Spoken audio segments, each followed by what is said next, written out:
Hello আপুরা, আসসালামু আলাইকুম। কেমন আছো সবাই? আজকে তোমাদের জন্য আমি নিয়ে আসলাম এই যে অনেকেই কাঁধের সেলাইটা অনেক সুন্দর ফিনিশিং করে দিতে পারে না, সেই ফিনিশিংটা কিভাবে আনা যায় সেটা তোমাদের দেখাবো। পুরোটা না দেখলে কিন্তু তোমরা বুঝতে পারবে না, পুরোটা দেখবা অবশ্যই। এই যে এই সামনের পাটটা পুরোটা সেলাই করে নিয়েছি, আর এই পাশটা এরকম করে সেলাই করে নিয়েছি। এখন এই পাশের উপরে এই পাশটা রাখবো, এই সেলাই পর্যন্ত এটা রাখবো। রাখার পর পুরোটা সেলাই করব।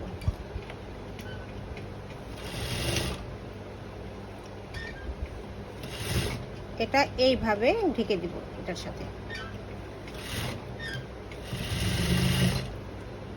একইভাবে এই পাশটাও করে নেব। এই যে দেখো, এই সেলাইয়ের পাশে এটা রাখবো, রেখে এটা ভাঁজ করে দিব।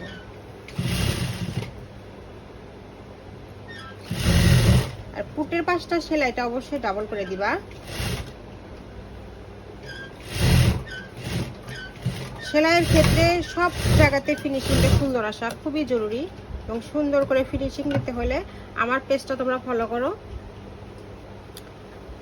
এই দেখো কত সুন্দর ফিনিশিং হয়ে গেল, বুঝতেই পারবে না এখানে এইভাবে সেলাই দেওয়া আছে। এই যে এইভাবে যদি তোমরা সেলাইটা করো তাহলে কাঁধের সেলাইটা অনেক সুন্দর ফিনিশিং আসবে। আজকে এ পর্যন্তই। ভালো লাগলে লাইক দিও। আল্লাহ হাফেজ।